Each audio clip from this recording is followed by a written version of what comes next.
국내 코로나19 4차 대유행이 2개월째 계속되고 있는 가운데 신규 확진자 수가 좀채 줄어들 기미를 보이지 않고 있습니다. 새로운 뮤 변이 바이러스까지 국내에서 처음으로 확인돼 긴장감이 더욱 높아지고 있는데요. 오늘 자세한 이야기는 신상엽 한국의학연구소 학술위원장과 짚어보겠습니다. 어서 오세요. 네, 안녕하세요. 네, 신규 확진자 1,804명 기록했습니다. 지금 네 자릿수 확진자가 한 60일 연속 나오고 있는 상황인데 폭증세가 보이지도 않지만 정체 현상을 계속해서 보이고 있잖아요. 현재 상황은 어떻게 분석하세요? 지금 전반적으로 이제 8.15 광복절 연휴를 잘 보내고 이제 사회적 거리 두기는 이제 유지되는 상황에서 어느 정도 이제 그 유행 전체적으로는 확산보다는 이제 정체 국면에 이제 있는 상황이고요. 이제 예방 접종률이 올라가고 이제 코로나19 바이러스 델타 변이 바이러스가 이제 독점종이 되는 그런 상황이 오게 되면 이제 유행이 어느 정도 이제 감소할 그런 가능성들이 있기 때문에 그래서 이 추석 연휴 전까지를 이제 잘 보내기 위해서 이제 사회적 거리 두기 단계를 지금 좀 조정하면서 한 달을 좀 지켜보기로 한 것 같습니다. 델타 변이가 우세종이 되면 확산세가 좀 감소할 가능성이 있는 겁니까? 지금 그런 겁니다. 지금 델타 변이 이전보다 델타 변이 상황에서 전파력이 2배 이상 델타 변이가 강하고 그 바이러스 배출량이 많기 때문에 한 사람한테서 다른 사람한테 가는 세대기라고 하는데 이게 짧습니다. 그래서 지금 불과 한 2-3달 전만 해도 델타 변이가 우리나라에는 거의 없었는데 지금은 거의 90% 가까이를 차지하고 있고 지금 방역 당국에서는 1-2주 뒤쯤에 정점을 찍고 떨어질 거라고 예상하는 근거 자체가 뭐냐면 이 델타 변이가 늘어나는 그 순간에는 계속 그 위험 요인이 증가를 하고 있는 상황이거든요. 근데 1-2주 정도가 지나면 아마 거의 99%, 100% 가까운 독점종이 될 것 같습니다. 그러면 이제 더 이상은 바이러스 요인으로 더 악화될 부분들은 없는데 이제 사회적 거리두기가 유지된다는 전제하에서 지금 예방접종 완료자 수가 많이 늘고 있거든요.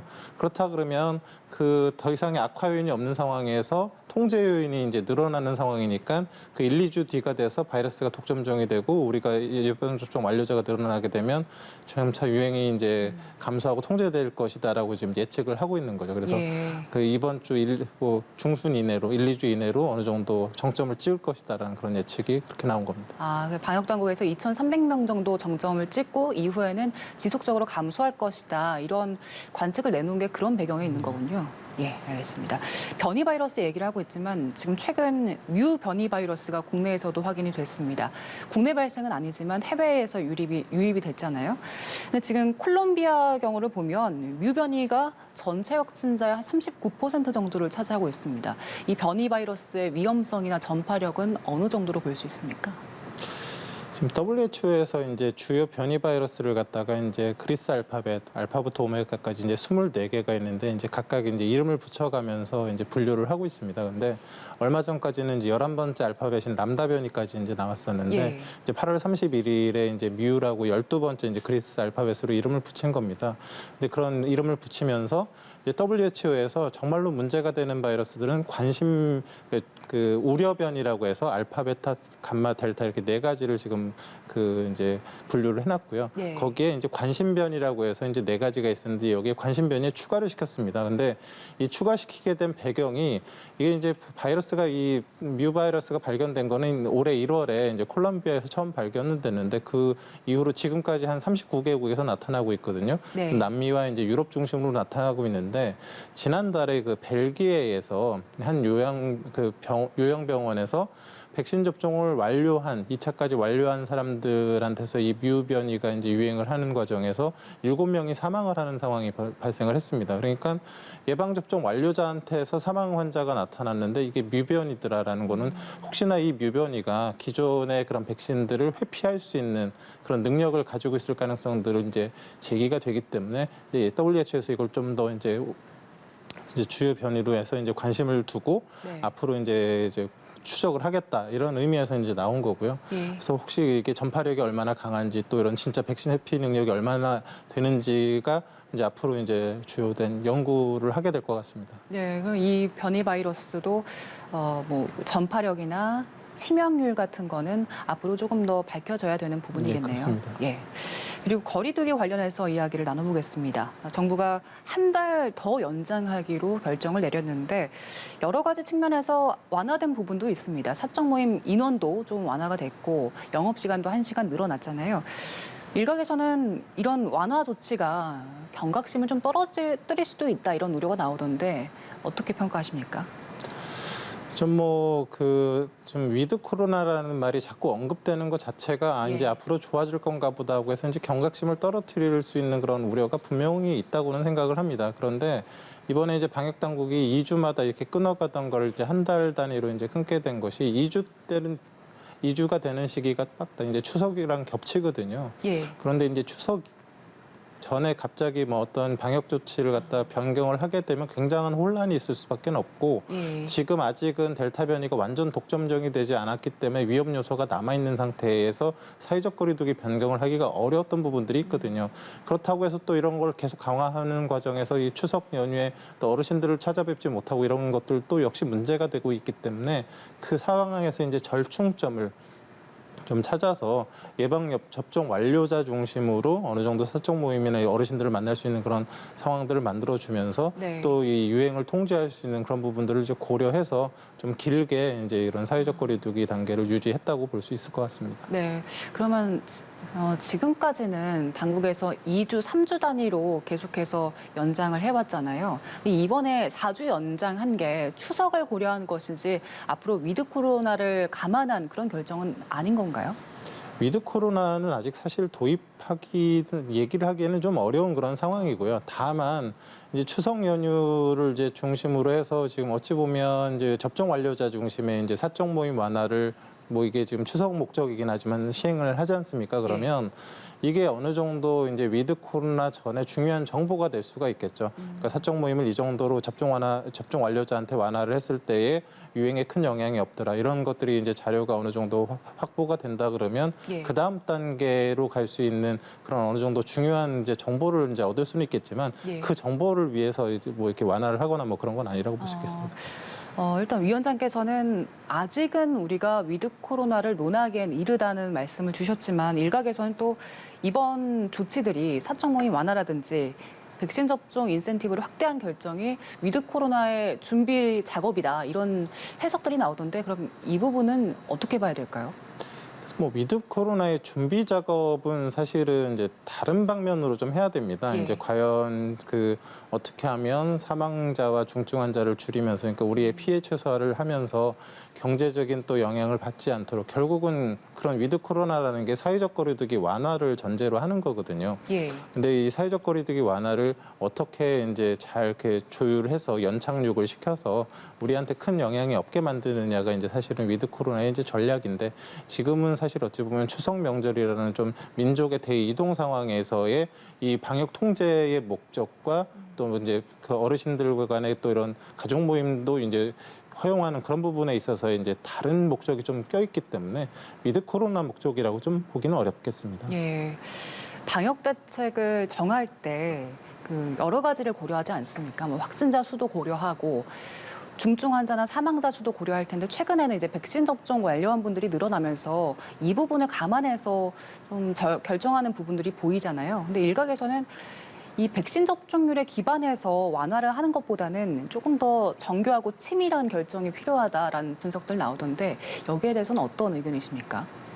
사실 뭐 정교하고 치밀하게 방역을 해나갔으면 가장 뭐 아이디어하겠지만 사실은 지금의 4차 대유행의 가장 큰 문제 중에 하나가 이제 사회 활동이 많은 젊은 사람들, 특히나 증상이 거의 없는 무증상 감염자들을 통해서 지역사회 소리 없는 전파가 수도권에서는 주로 이루어지고 있거든요. 예. 그러니까 어떤 그 대상이 확실을 해야 그 대상에 대한 핀셋으로 어떤 대책을 세울 수가 있는데 이제 그런 대책을 세우기가 너무 어려운 상황이죠. 그래서 방역 당국의 노력으로 그런 것들을 잘 대체해서 핀셋으로 조정할 수가 없으니까 어쩔 수 없이 사회적 거리두기 강화라는 걸 통해 갖고 모든 사람이 다 잠재적인 위험성을 갖고 있다라고 판단을 하고 이제 대책을 세울 수밖에 없었는데요. 예. 다만 이제 여기서 이제 하나 중요한 무기가 생긴 게 백신 접종을 완료한 분들 같은 경우는 그런 지역사회 소리 없는 전파든 이런 방역에 견지해서 어느 정도 이제 좀 달리 이제 계산을 할 수 있는 그런 여지가 생긴 거죠. 그래서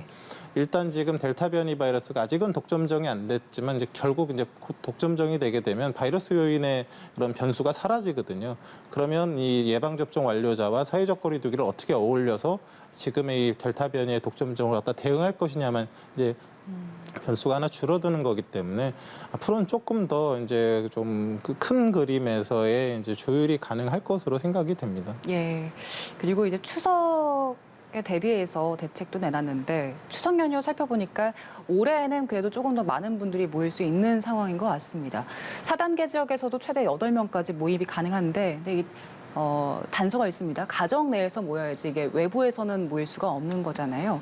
그런데 그 가정이라는 특성상 물론 환기를 할 수는 있겠지만 뭐 밀폐돼 있고 또 가깝게 있기 때문에 오히려 감염 위험이 더 높다 이런 지적들이 나오던데요. 글쎄 그런 뭐 얘기가 될 수는 있을 것 같습니다. 왜 성묘는 안 되고 예. 야외에서의 성묘는 안 되고 왜 집안에서의 모임만 허용을 해주느냐?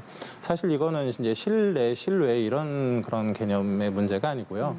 이동량의 증가에 대한 문제가 좀 있습니다. 그러니까 결국 추석 때 할 수 있는 것들이 이제 어르신 찾아뵙고 인사도 드리지만 또 성묘도 가고 또 나름의 나들이도 가고 뭐 사람들이 이제 그럴 수 있지 않겠습니까? 그런데 사실 이 중에서 가장 어찌 보면 우리가 좀 필수적으로 해야 되는 부분들은 어르신 찾아뵙고 인사드리는 부분들이 이제 가장 필수적이고 네. 성묘는 어르신들보다는 이제 자식들끼리 따로 가거나 뭐 여행은 또 그냥 각자들끼리 가는 거지 않습니까? 근데 이런 세 가지 과정이 다 이루어지게 되면 이 엄청난 이동량을 사실 감당할 수가 없게 됩니다. 그래서 지금의 이제 방역 당국에서 얘기하는 거는 이 추석 연휴에는 뭐 어떤 성묘나 이런 부분들은 다른 때 좀 해주시고 또 여행도 좀 다른 때 가주시고 부모님 모시는 그 만나 뵙는 고 이동량 정도까지만 그리고 예방 접종 완료자들끼리만 좀 모여달라 이런 의미가 훨씬 더 좀 강하다고 볼 수 있겠습니다. 예, 고령층에서 백신 접종이 많이 이루어지긴 했지만 아직 그 고위험군들 연령층들이 백신을 접종하지 않은 분들도 계시잖아요. 근데 이 부분에 대한 대책도 조금 마련이 되어야 될 것 같은데